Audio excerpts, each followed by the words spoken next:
جو اول سے آخر تک پھاڑ دیا گیا ہے اور بس سرے پہ ایک دھاگے سے جڑا رہ گیا ہے، اور یہ آخری دھاگا بھی بس عنقریب ٹوٹا ہی جاتا ہے۔ اس سے ہم اندازہ لگائیں کہ اللہ رب العزت نے جو دوڑنے کی دعوت دی ہے اس کی وجہ کیا ہے کہ مہلت عمل انسان کی بہت تھوڑی ہے۔ ہم 50 60 100 سال بھی جس کو کہتے ہیں، لیکن وہ مدت رب العزت کے ہاں کیا شمار رکھتی ہے، لہٰذا اسی لیے کیا فرمایا، دوڑو۔ حضرت ابو سعید خدری رضی اللہ تعالیٰ عنہ سے روایت ہے کہ رسول اللہ صلی اللہ علیہ وآلہ وسلم نے فرمایا، میں کیوں کر خوش رہ سکتا ہوں جبکہ واقعہ یہ ہے کہ سور والا فرشتہ سور کو اپنے منہ میں لیے ہوئے اور اپنا کان اس نے لگا رکھا ہے اور اس کی پیشانی جھکی ہوئی ہے اور وہ انتظار کر رہا ہے کہ کب اس کو پھونکنے کا حکم ہو اور وہ پھونک دے۔ یہ ہے میری اور آپ کی مہلت عمل کی۔ آپ کو یاد ہوگا ہمارے پیارے نبی صلی اللہ علیہ وسلم کو جب معراج پہ بلایا گیا تھا تو انہوں نے ایک بڑھیا کو دیکھا تھا جو سر جھکائے بیٹھی تھی۔ جیسے جبرائیل علیہ السلام سے پوچھا کہ یہ کون ہے، فرمایا یہ دنیا ہے جو اپنے آخری لمحات پر ہے۔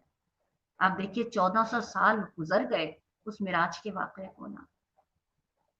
انشاءاللہ آپ لوگ قرآن کا مطالعہ تدبر کے ساتھ جب رمضان میں کریں گے تو آپ کو خود قرآن کی آیات سے یہ گواہی ملے گی کہ ہمارے دنیا کے 5000 سال کے برابر مختلف اس میں آتی ہے اللہ تعالیٰ کا ایک دن ہمارے پیمانوں میں اور ہمارے رب کے اوقات کے پیمانوں میں بہت بڑا فرق۔ مشکات میں روایت آتی ہے، دنیا کوچ کر چکی ہے اور تیزی سے جا رہی ہے، اور آخرت کوچ کر چکی ہے اور تیزی سے آ رہی ہے۔ حضرت ابو ہریرہ رضی اللہ تعالیٰ عنہ روایت کرتے ہیں کہ رسول اللہ صلی اللہ علیہ وآلہ وسلم نے فرمایا، نیک کاموں کے کرنے میں جلدی کرو، ان قریب تاریک رات کے حصوں کی مانند فتنے نمودار ہوں گے۔ صبح کے وقت آدمی صاحب ایمان ہوگا تو شام کو کافر ہو جائے گا، اور شام کو صاحب ایمان ہوگا تو صبح کافر ہو جائے گا۔ محسوس کیا آپ نے؟ جس وقت کی نشاندہی رسول اللہ صلی اللہ علیہ وآلہ وسلم کے یہ الفاظ کر رہے ہیں، کیا آج میں اور آپ اسی وقت میں سانس نہیں لے رہے کہ صبح آدمی اٹھے گا تو صاحب ایمان ہوگا اور شام کو کافر ہو جائے گا؟ اللہ تعالیٰ اس سے برے وقت سے ہم کو اور ہماری نسلوں کو محفوظ رکھے، آمین۔ حضرت ابو ہریرہ رضی اللہ تعالیٰ عنہ سے روایت ہے کہ رسول اللہ صلی اللہ علیہ وآلہ وسلم نے فرمایا، 7 باتوں کے آنے سے پہلے نیک کام جلدی سے انجام دے دو۔ کیا تم ایسے فقر اور فاقے کا انتظار کرو گے جو تمہاری عقل مار دے گا اور عبادت کی طرف سے تمہیں غافل بنا دے، یا ایسی دولت کا جو تمہیں سرکش اور احکام الہی سے باغی بنا دے، یا ایسے مرض کا جو تمہارے جسم کو کھوکھلا کر دے، یا ایسے بڑھاپے کا جو تمہاری عقل ٹھکانے پہ نہ رہنے دے، یا ایسی موت کا جو اچانک آ دبوچے، یا دجال کا جو تمہارے ایمان کا ناس ہی مار دے، یا پھر قیامت کا جو نہایت ہی تلخ اور دردناک۔ جتنے جملے میں نے آپ کے سامنے پڑھے ہیں، فرمایا 7 باتوں کے آنے سے پہلے نیک کام کرنے میں جلدی کر لو۔ امام غزالی رحمۃ اللہ علیہ فرماتے ہیں، عقل مندوں کے رجسٹر میں کل کا لفظ پایا ہی نہیں جاتا۔ کیا مطلب ہے؟ جو نیکی ہے، جس کی مہلت ہے، اس کو آج ہی کر ڈالو. اور ایک اہم ترین بات یہ ہے کہ اس مختصر اور غیر یقینی مدت میں جو چیز حاصل کرنی ہے، کیا؟ اللہ کی رضا، اور کیا؟ مغفرت، اور کیا؟ جنت. یہ سب آسانی سے نہیں ملتی. اللہ کے نبی صلی اللہ علیہ وآلہ وسلم کا ارشاد ہے، جس مسافر کو ڈر ہوتا ہے کہ راستے میں ہی رہ جائے گا اور وقت پر منزل تک نہ پہنچ سکے گا، وہ رات کو سوتا نہیں بلکہ اپنا سفر رات کو ہی شروع کر دیتا ہے، اور جو ایسا کرتا ہے وہ بخیریت منزل تک پہنچ جاتا ہے. سن لو، اللہ کا مال بھاری قیمت میں ملے گا. سن لو، اللہ کا مال جنت. ترمذی کی روایت ہے. اسی طرح دوزخ سے بچنا بھی آسان تو نہیں ہے. نیکیوں کے کسی مرحلے پہ پہنچ کر بھی یہ اطمینان تو نہیں ہو سکتا نا کہ یہ جنت کے حصول کے لیے کافی ہو جائیں گی.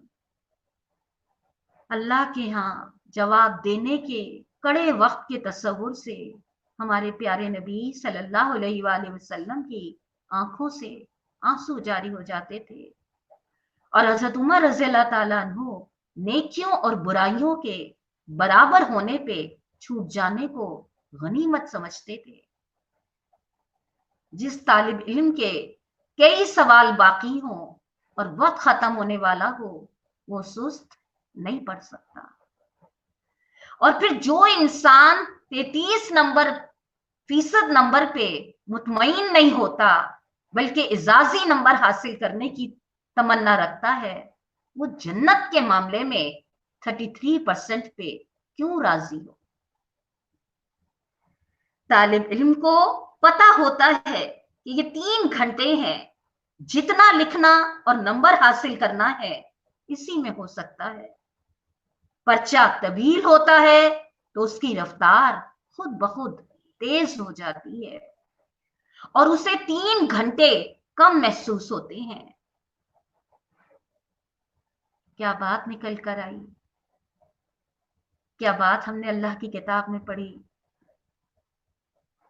الذی خلق الموت والحیات لیبلوکم ایکم احسن عملا.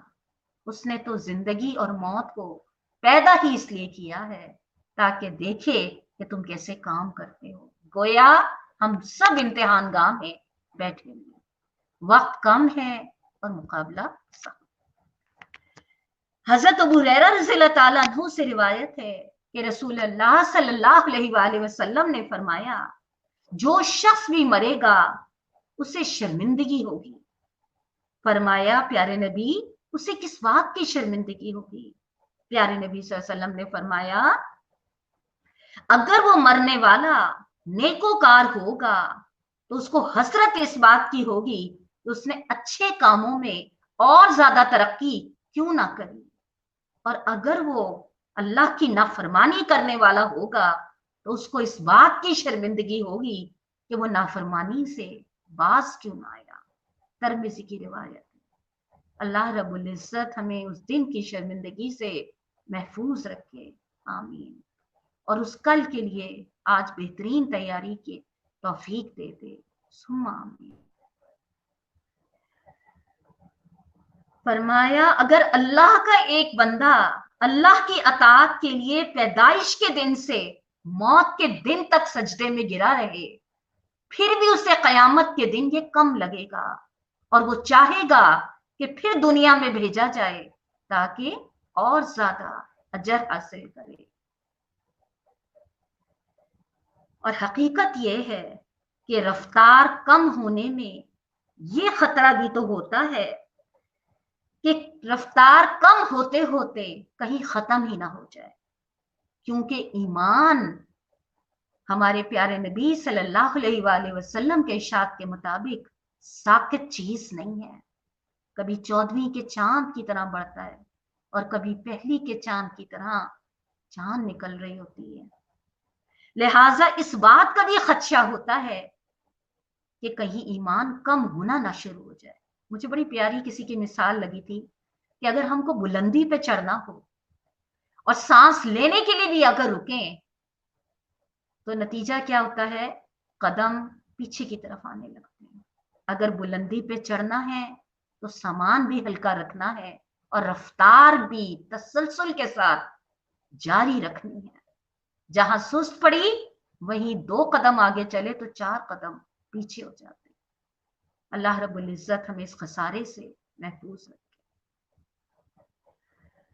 ذرا بھی تم ٹھٹک گئے رکے کہیں جو لمحہ بھر، طویل ہو نہ جائے پھر حیات کا کٹھن سفر۔ یہ چند ہمارے سامنے اپنی رفتار کو تیز کرنے کے حوالے سے کہ اللہ رب العزت سارے کا جو لفظ استعمال کرتے ہیں اور سابقو کا ایک دوسرے سے آگے بڑھو، یہ بڑی اہم بات ہے کہ آپ یہ دیکھیے کہ نہ صرف یہ کہا کہ آگے دوڑو بلکہ کیا کہا؟ ایک دوسرے سے آگے بڑھو۔ اس کے بارے میں اللہ کے نبی صلی اللہ علیہ وآلہ وسلم کا وہ ارشاد کہ رش کے قابل یعنی مسابقت، ایک دوسرے سے جو دوڑ لگنی چاہیے، کمپٹیشن ہونا چاہیے، 2 آدمی ہیں، ایک وہ جسے اللہ تعالیٰ نے مال دیا ہے اور وہ اسے اللہ کے راستے میں کھلے چھپے خرچ کر رہا ہے، اور دوسرا وہ جسے اللہ تعالیٰ نے دین کا علم دیا ہے اور وہ اس کو سکھا رہا ہے۔ صحیح بخاری کی روایت۔ سوچنے والی بات ہے، کتنے پیارے پیارے الفاظ ہیں نا، لیکن سوچنے والی بات ہے کیا ہمارے سوچ کے پیمانوں میں بھی یہی 2 اشخاص قابل رشک ہیں، یا کچھ اور ہمارے پیمانے؟ پڑھنے کی حد تک تو ہمارے پیمانے درست ہے کہ یہی بات ایسی ہے، لیکن اپنی زندگیوں میں جانچنے کے پیمانوں میں کیا واقعی ہماری بنیاد یہی ہے جو اللہ کے نبی صلی اللہ علیہ وسلم نے فرمائی یا کچھ اور؟ ان ساری تفصیلات نے میرے اور آپ کے سامنے دراصل جو پہلو واضح کرا ہے وہ کیا ہے کہ ہمیں دوڑنا ہے اور ہمیں ایک دوسرے سے آگے بڑھنا ہے۔ جب دوڑنا اور ایک دوسرے سے آگے بڑھنے کی اس کیفیت کو سمجھ میں آ گئے تو اب ہم اللہ رب العزت کے کلام سے، ان آیات کا سے استفادہ کریں گے اس سوچ کے ساتھ اور اس نیت کے ساتھ کہ اللہ تعالیٰ ہم جو کچھ سن رہے ہیں، جو کچھ پڑھ رہے ہیں، جو کچھ سمجھ رہے ہیں، اللہ تعالیٰ ہمیں ان تمام چیزوں پہ تیزی سے عمل کرنے والا اور سبقت کرنے والا بنا دے۔ آمین۔ آئیے رب العزت کی آیات سے مغفرت کن لوگوں کے لیے ہے؟ بسم اللہ الرحمن الرحیم۔ ان المسلمین والمسلمات والمؤمنین والمؤمنات والقانتین والقانتات والصادقین والصادقات والصابرین والصابغات والخاشعین والخاشعات والمتصدقین والمتصدقات والصائمین والصائمات والحافظین فروجهم والحافظات والذاكرين الله كثيرا والذاكرات أعد الله لهم مغفرة وأجرا عظيما وما كان لمؤمن ولا مؤمنة إذا قضى الله ورسوله أمرا أن يكون لهم الخيرة من أمرهم ومن يعص الله ورسوله فقد ضل ضلالا مبينا۔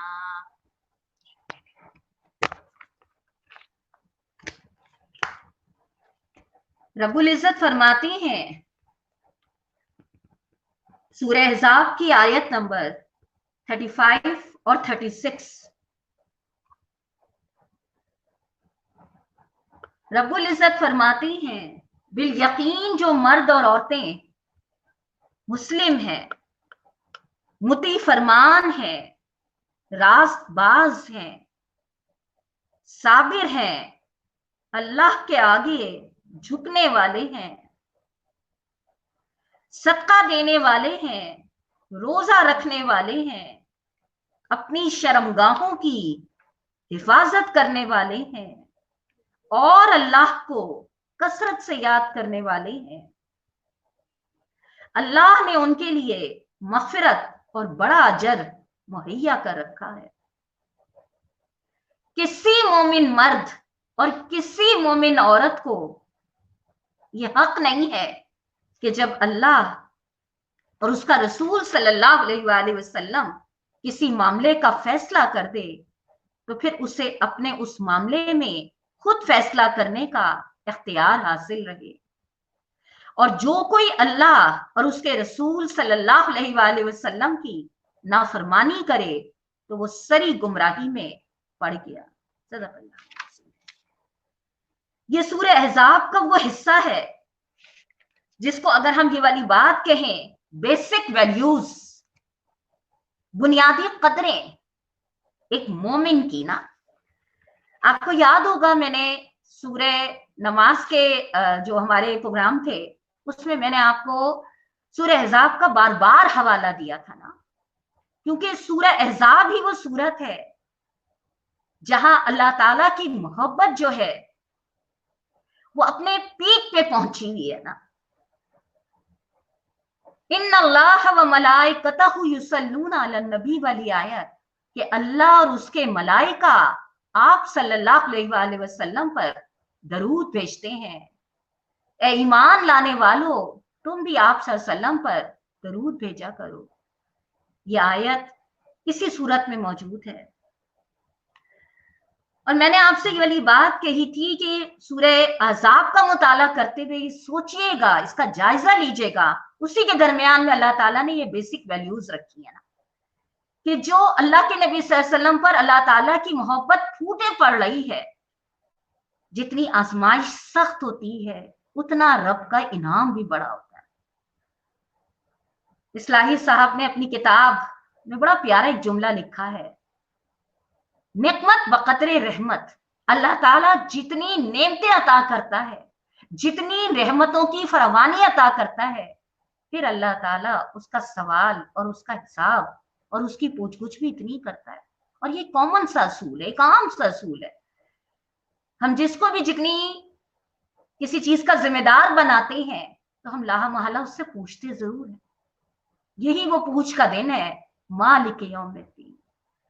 تو اللہ رب العزت نے ان آیتوں میں جن لوگوں کے لیے مغفرت کا اعلان کرا ہے، ہمارا موضوع ہے نا کہ اللہ کے ہاں مغفرت کن لوگوں کے لیے ہے، تو اللہ رب العزت نے ان آیتوں میں وہ صفات بتائی ہیں جن صفات کی بنا پہ اللہ تعالیٰ کیا ایسے لوگوں کے لیے مغفرت ہے۔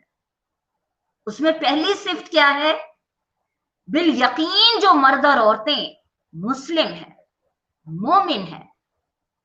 یہاں پہ بھی جس طرح قط کا صیغہ یقیناً کے معنوں میں، شورٹی 100% کے معنوں میں بولا جاتا ہے، اسی طرح ان کا صیغہ بھی یقیناً کسی چیز کی 100% شورٹی کے لیے جو انداز استعمال کیا جاتا ہے، اللہ رب العزت نے ان المسلمین وہی انداز یہاں پہ استعمال کیا ہے۔ کیا کہا؟ اور آپ دوسری بات جو ان آیتوں پہ غور کریں گے، اللہ تعالیٰ نے مرد اور عورت دونوں کا صیغہ مسلمین والمسلمات، قانتین والقانتات، صادقین والصادقات، صابرین والصابرات، خاشعین والخاشعات، متصدقین والمتصدقات، صائمین والصائمات، اللہ رب العزت نے الگ الگ صیغے مرد اور عورت کے حوالے سے، ہم قرآن کا انداز بیان پڑھتے ہیں، زیادہ تر اللہ تعالیٰ نے یا ایھا الذین آمنو کہہ کے دونوں جنسوں کو مخاطب کرا ہے، لیکن بعض مقام پہ اللہ رب العزت دونوں جنسوں کو الگ الگ بھی مخاطب کرتے ہیں۔ یہ بھی انہی مقام میں سے ایک مقام ہے جس میں اللہ رب العزت نے پہلی بیسک ویلیوز، بنیادی قدریں جو بیان کری ہیں، اس میں پہلی جو ویلیو ہے وہ کیا ہے؟ مسلم، اور دوسری کیا ہے؟ مومن۔ ہم نے نماز کے باب میں یہ بات سمجھی تھی، قد افلح المومنون، یقیناً فلاح پائی ان مومنوں نے. میں نے وہاں آپ سے کہا تھا کہ مسلم اور مومن کا فرق نہ.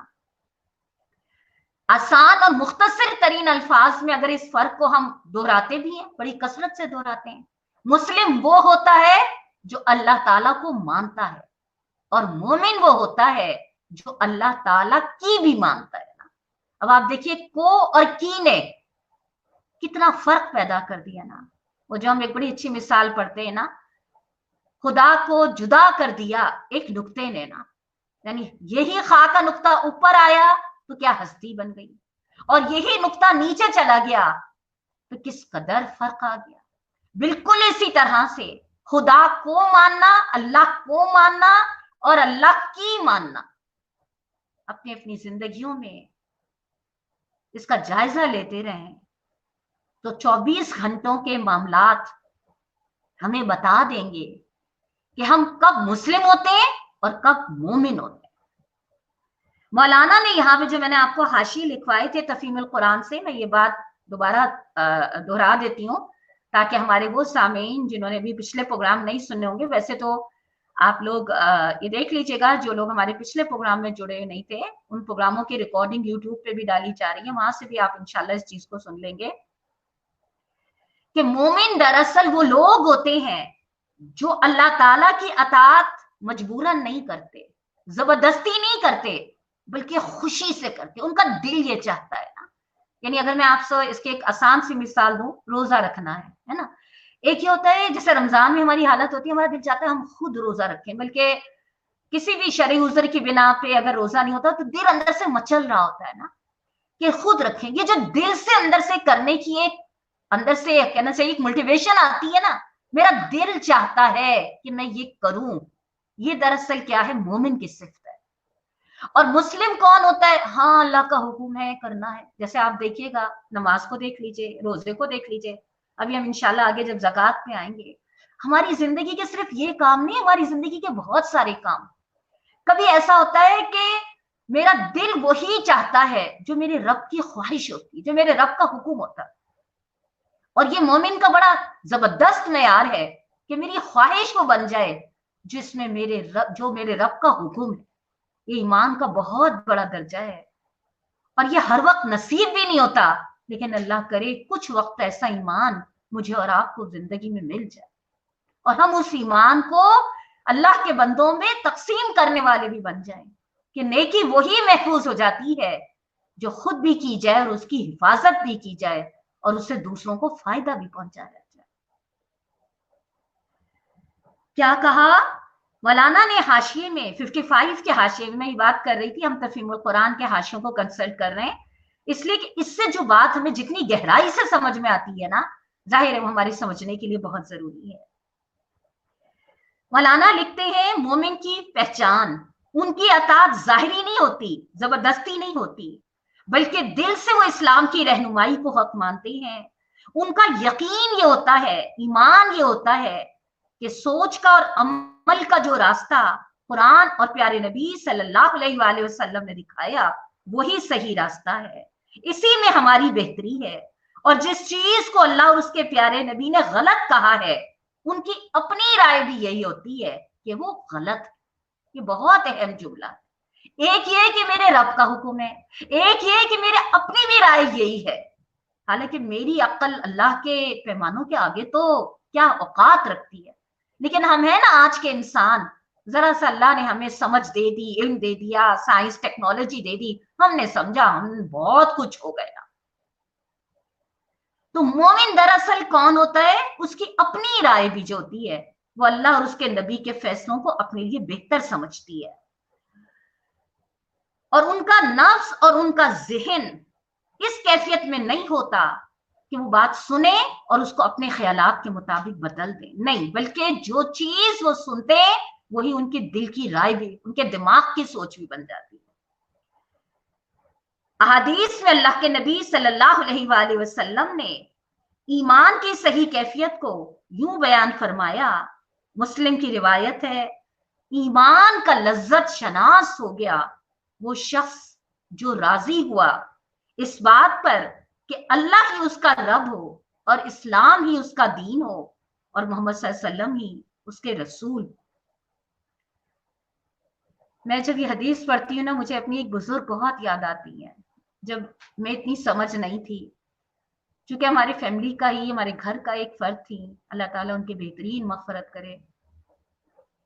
عموماً رات کو آپ نے دیکھا ہوگا، بزرگ جب رات کو اپنی ضرورت کے لیے اٹھتے ہیں تو وہ رات کو جب اٹھا کرتی تھی نا، ایک تو چیز کہ اپنا سر ہر وقت ڈھک کے رکھتی تھی، تو رات کو جب وہ واش روم جانے کے لیے اٹھتی تھی تو ظاہر ہے رات کے سناٹے میں آپ یہ سوچئے ایک فرد نیند آدھی آنکھیں کھلی ہوئی، اور اس وقت میں جب وہ اپنا یعنی ان کی جو بٹیا ہوتی تھی وہ دائیں بائیں ہو جاتی تھی، تو وہ اپنی قمیض پیچھے سے اٹھا کے اپنا سر ڈھک لیتی تھی نا، اور ایک جملہ کہتی ہوئی واش روم جا رہی ہوتی تھی، اللہ میرا ربی، محمد میرا شفیع، دین میرا اسلام، قرآن میرا ایمان، سنو اللہ کے فرشتوں میں بندی مسلمان۔ رات کے اندھیرے میں اور تنہائی میں جب ان کا وہ جملہ ہوتا تھا نا، سنو اللہ کے فرشتوں میں بندی مسلمان، تو ایسا دل پہ لگتا تھا کہ اللہ ہماری بھی گواہیاں فرشتے لکھ لیں کہ ہمارا خاتمہ ہو تو واقعی اور واقعی آپ یقین کریں ان کی زندگی کے آخری لمحات جو نزا کی کیفیت ہوتی ہے نا، کس قدر مشکل کیفیت ہوتی ہے، ہم احادیث میں روایات میں پڑھ کے جا چکے ہیں، لیکن میں نے جنہوں نے اس رب کے ہاں اپنی گواہی کے لیے ان لمحوں میں بھی اٹھ کے یہ کہا پڑھا کرتی تھی، سنو اللہ کے فرشتوں میں بندی مسلمان، اللہ تعالیٰ نے ان کی جان کنی کے وقت کو بھی اتنا آسان کرا، کیونکہ ہم یہ بات پڑھتے ہیں نا کہ ننگے سر پہ رحمت کے فرشتے نہیں آتے، اور جان کنی کے وقت میں جب روح قبض ہو رہی ہو کیا کیفیت ہوتی ہے قرآن کی وہ آیات پڑھنے۔ تو یہ جو اللہ کے نبی صلی اللہ علیہ وسلم نے فرمایا نا، ایمان کا لذت شناس ہو گیا، جو اس بات پہ راضی ہوئی۔ لذت شناسی کیا ہوتی ہے؟ ہم اور آپ تو بہت اچھی طرح جانتے ہیں، کھانا پکاتے ہیں، سب طرح کا کھانا پکاتے ہیں، لیکن کوئی کھانا ایسا تو ہم کہتے ہیں آج تو مزہ آ گیا، آج تو انگلیاں چاٹنے کو دل چاہ رہا تھا۔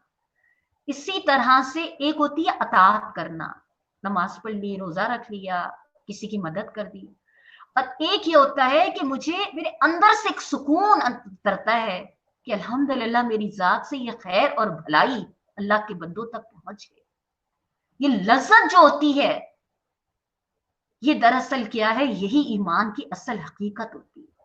اللہ کے نبی صلی اللہ علیہ وسلم فرماتے ہیں ایمان کا لذت شناس ہو گیا۔ یہ الفاظ ایسے ہیں جو مجھے اور آپ کو اپنے ایمان کی جانچ کرنے کے لیے بڑا بہترین معیار دیتے ہیں۔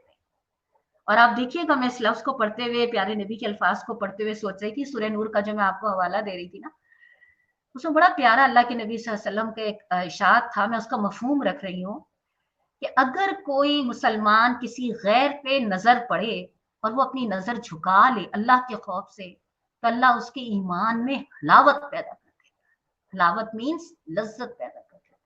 اور آپ دیکھیے بظاہر کتنا چھوٹا سا عمل ہے نا، میں اس لیے یہ رکھ رہی ہوں کہ ہم یہ سمجھتے ہیں کہ ایمان کی اس لذت کو حاصل کرنے کے لیے شاید ہمیں ویرانوں میں نکلنا ہوگا، شاید ہمیں مراحلوں کے دور سے گزرنا ہوگا، یا شاید ہمیں بہت اللہ والا کے معیار پہ پہنچنا ہوگا۔ ایسا کچھ بھی نہیں۔ اللہ کے پیارے نبی صلی اللہ علیہ وسلم کے ارشادات، کسی غیر محرم پہ نظر پڑی اور خدا کے خوف سے آنکھیں جھکا لی تو اللہ اس کے ایمان کو حلاوت عطا کر دیتا ہے۔ اس کا مطلب کیا ہے کہ یہی اپنے روزمرہ کے کاموں میں اگر وہ اطاعت کا، اب آپ سوچئے نگاہ پڑھنا اور نگاہ چرانا کتنا معمولی سا ہماری نگاہ میں عمل ہے نا، لیکن حقیقت یہ ہے کہ اللہ کے نبی صلی اللہ علیہ وسلم سے زیادہ انسانوں کے مزاج کو کون جانتا ہوگا کہ نگاہ ابلیس کے تیروں میں سب سے پہلا تیر، سب سے پہلے شیطان انسان کے اندر اس نگاہ سے گھستا ہے۔ لہٰذا کیا کہا؟ اسی لیے سورہ نور میں اے نبی صلی اللہ علیہ وسلم مومن مردوں سے کہو اپنی نگاہیں نیچی رکھیں، اے محمد صلی اللہ علیہ وسلم مومن عورتوں سے کہو کہ اپنی نگاہیں نیچی رکھیں۔ ہم سمجھتے ہیں بظاہر بڑا چھوٹا سا عمل ہے، لیکن اللہ کے نبی صلی اللہ علیہ وسلم نے ایمان میں حلاوت، لذت پیدا کرنے کے لیے اس عمل کی نشاندہی کی۔ اس کے بعد اگلی صفت کیا ہے؟ مطیع فرمان، قانتین والقانتات، متی فرمان بڑا چھوٹا سا لفظ ہے. اگر میں آپ سے کہوں نا بہت ہی یعنی قانتین والقانتات، میں اکثر آپ سے یہ بات کہتی ہوں نا کہ عربی کے الفاظوں میں اتنی وسعت ہے کہ کوئی ٹرانسلیشن جو ہے کسی دنیا کی زبان جو ہے وہ ان الفاظوں کا حق نہیں ادا کر پاتی. قانتین والقانتات کہتے ہیں ایسی کیفیت جس میں انسان پورا کا پورا سرنڈر کر دے، جس کو ہم کہتے ہیں خود سپردگی. دل، دماغ، اعضا، سوچ، ہر چیز سرنڈر کر جائے. والقان متی فرمان، متی یعنی ایسا جس کا رواں جو ہے نا وہ اپنے رب کی اطاعت میں مسخر ہو جائے، سرنڈر کر دے. اللہ تعالیٰ نے کیا کہا؟ صرف مسلم ہی بیسک ویلیوز میں ابتدا کہاں سے ہوگی؟ مسلم سے. اللہ کو تو مانو لیکن یہی پہ نہ ساری زندگی گزار دو. اس کے بعد اگلا مرحلہ کیا آئے گا؟ اللہ کی بھی مانو. آپ دیکھیے ہم اپنی زندگی پہ نظر اٹھا کر دیکھیں، ہمیشہ ہمارا جسم کا سائز ایک جیسا تو نہیں رہتا، ہماری خوراک ہمیشہ ایک جیسی تو نہیں رہتی. بتدریج وقت کے ساتھ اس میں تبدیلی آتی جاتی ہے. بالکل اسی طرح سے جو بیسک ویلیوز ہیں بتدریج ایک مومن جو ہے، ایک مسلم جو ہے، اس کے ایمان میں بڑھوتری آتی جاتی ہے، امپروومنٹ ہوتی جاتی ہے. پہلے کیا ہوتا ہے؟ مسلم ہوتا ہے، اللہ کو مانتا ہے. پھر کیا ہوتا ہے؟ پھر اس کا درجہ بڑھتا ہے، پھر وہ اللہ کی مانتا ہے. پھر جب وہ اللہ کی مانتا ہے تو پھر وہ مکمل کا مکمل یعنی دل سے، دماغ سے، ہر چیز سے اللہ کے آگے اپنے آپ کو جھکا دیتا، مکمل مطیع فرمان ہو جاتا. پھر کیا ہے؟ والصادقین والصادقات، راست باز ہیں. یہ راست باز کیا ہوتا ہے؟ یہ بھی بڑا اہم نقطہ ہے. حضرت ابوبکر صدیق کو جو صدیق کا لقب ملا تھا، سچا کسے کہتے ہیں؟ سورہ منافقون کو ذہن میں رکھیے گا. اللہ رب العزت فرماتے ہیں یہ گواہی دیتے ہیں کہ تم اللہ کے رسول ہو. اللہ گواہی دیتا ہے کہ بات سچی ہے مگر لوگ جھوٹے. کیا بات نکل کر آئی؟ حضرت ابوبکر صدیق کو صدیق کا لقب اس لیے ملا تھا کہ انہوں نے جو بات کہی تھی کہ اللہ کے نبی صلی اللہ علیہ وسلم جو بات کہہ رہے ہیں وہ سچے ہیں. حضرت ابوبکر نے اپنے عمل سے اس سچ کا ساتھ دیا. اور جو سورہ منافقون میں اللہ تعالیٰ نے جن لوگوں کو منافق قرار دیا ہے وہ پیارے نبی کے پیچھے نماز پڑھا کرتے تھے. عبداللہ بن ابی کے بارے میں آتا ہے مسجد نبوی میں آ کے نمازیوں کو گواہی دیتا تھا محمد رسول اللہ صلی اللہ علیہ وآلہ وسلم. مگر کیا چیز منافق بنتی تھی کہ جس چیز کی گواہی دیتا تھا اپنے عمل، اپنی زندگی کو اس کردار کے مطابق نہیں ڈھالتا. جیسے ہم گواہی دیتے ہیں اشہد ان محمد رسول اللہ، اشہد ان لا الہ الا اللہ. یہ گواہی تو کائنات کا چپا چپا دے رہا ہے، لیکن اگر ہم اپنی اس گواہی کی دلیل یا ثبوت اپنے عمل سے نہیں دے رہے کہ ڈرنا صرف اللہ سے ہے، ماننا صرف اللہ کی ہے، سب سے بڑھ کے محبت صرف اللہ سے کرنی ہے، اگر ہماری زندگیاں یہ گواہی نہیں دے رہی تو سورہ منافقون کہتی ہے بات تو سچی ہے مگر لوگ جھوٹے. اللہ ہمیں ایسے نفاق سے محفوظ رکھے. تو یہ راست باز جو ہے نا، یہ دراصل کیا ہے؟ صرف سچ کہنے والے نہیں ہیں بلکہ اس سچ کو اپنے عمل سے پروف کرنے والے راست باز. اگلی صفت کیا ہے؟ والصابرین والصابرات. یہ جو تینوں صفتیں ہیں، چاروں صفتیں ہیں نا، مسلم، مومن، مطیع فرمان، راست باز، یہ ممکن ہی نہیں ہو سکتی جب تک انسان کے اندر صبر کا مادہ نہ پیدا. صبر، ہماری نگاہ میں صبر کیا ہے؟ رک جانا، ٹھہر جانے کو ہم صبر کہتے ہیں. لیکن قرآن کی نگاہ میں صبر یہ ہے، سورہ بقرہ پڑھیے، دیگر مقامات پڑھیے، انسان اپنے موقف پہ مضبوطی سے ڈٹا ہوا اپنے قدم آگے بڑھاتا رہے، یہ صبر. اور سورہ فرقان کی جو عباد الرحمان کی آیات ہیں، آپ ذرا ان آیتوں کا بغیر مطالعہ کریے گا. اللہ تعالیٰ نے کتنی زبردست صفات بتائی ہیں. جاہل ان کے منہ آتے ہیں تو کہتے ہیں ان کو سلام، فضول چیزوں سے، لب چیزوں سے اپنے آپ کو بچاتے ہیں، رب سے راتوں کو دعائیں مانگا کرتے ہیں. کتنی کمال کی صفات اللہ تعالیٰ نے وہاں بتائی ہیں.